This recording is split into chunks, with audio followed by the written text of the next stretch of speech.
Visiting Chilean President Michelle Bachelet is pushing for more participation of women in politics. Bachelet, Chile's first woman president, is in Manila to attend the APEC Economic Leaders Meeting. Again, here's Freddie Abando with the full details. The Philippines ranks first in women's participation for politics in the Asian region. This was bared by President Michelle Bachelet of Chile in her speech before the 4th National Women's Summit held at the Miriam College in Quezon City. However, Bachelet urged the Philippine government to initiate and implement more policies to further enhance the participation of women in politics. Bachelet said the United Nations Entity for Gender Equality and Empowerment of Women has recorded that 26% of the Philippines' women population are engaged in politics. Only 18.4% of the total women population in Asia are politically empowered. In addition to this progress in the recognition of our role in history, we're also moving forward in the recognition of the daily efforts and contributions of thousands of millions of women building development, educating themselves and others, creating networks for others, work that is normally unacknowledged and overburdened. This is why we can observe important advancement in these last 4 decades worldwide in terms of everyday rights for women in health, education, non-discrimination, security, pensions, and political participation. But I would like to especially acknowledge the progress in the Philippines. At this moment, the Philippines is the only country in Asia that has been able to completely close the gender gap in education and health, and is the only one placed on the top 10 of the Global Gender Gap Report of 2014 produced by the World Economic Forum. According to the same report, Philippines is ranked 24 globally in economic participation and 17 in women's political empowerment, and it is the country with the highest percentage of firms owned by women. So this data is truly remarkable, and I congratulate you. However, I will applaud. According to data published by the Interparliamentary Union, Philippines has approximately a 26% rate of female participation. It's better than the average of Asia, that is 18.4%. But I was asking in the morning, early morning, we had a breakfast with female Philippine leaders. I was asking how is the rate of female in the population. He said around 51%. So even though it's better, we can do better even though, isn't it? We need to increase women's political participation, so we believe that will mean that our democracy will be better represented in terms of what our societies are. President Bachelet was elected to a second term in 2014.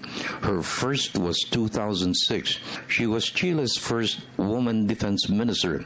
Bachelet bared that only 16% of the women in her country are engaged in politics. Because of this, Parliament passed a law that mandates 40% of candidates for the elections must be women.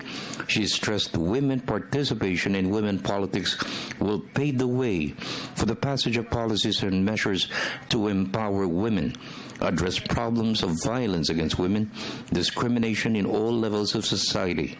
Bachelet said more women in politics is good for a society. And this is certainly a decision that we want to and will change, because we just approved, in January this year, we changed the electoral system, and for the first time I was able to, because in my first term I tried to do it but it didn't work, we approved a law that 40% of candidate has to be female, with 2 other conditions.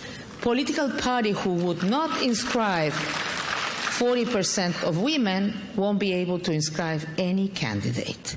So it's a must. It's not please, it's a must.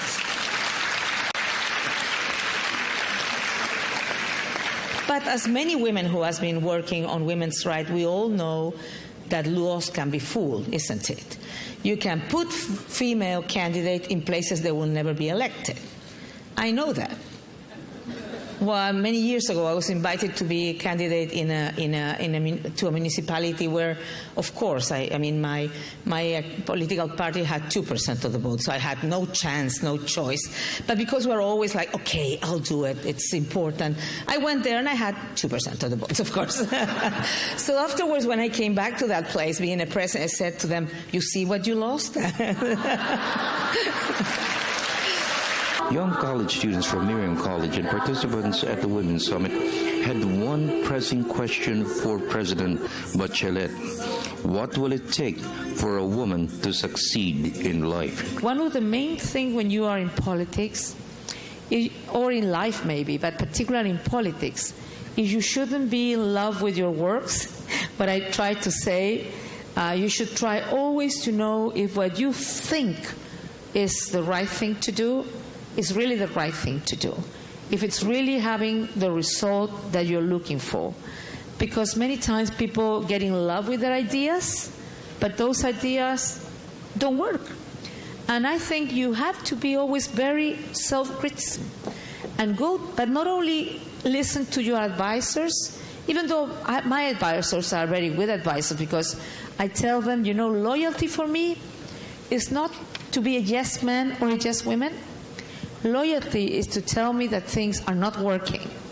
Because for listening that things are working and not be the truth, that doesn't help anyone. Doesn't help me, doesn't help anyone. So for me, it's very important to go to the field, to be with the people there, to talk to them. For the People's Television Network, this is Freddie Abando reporting.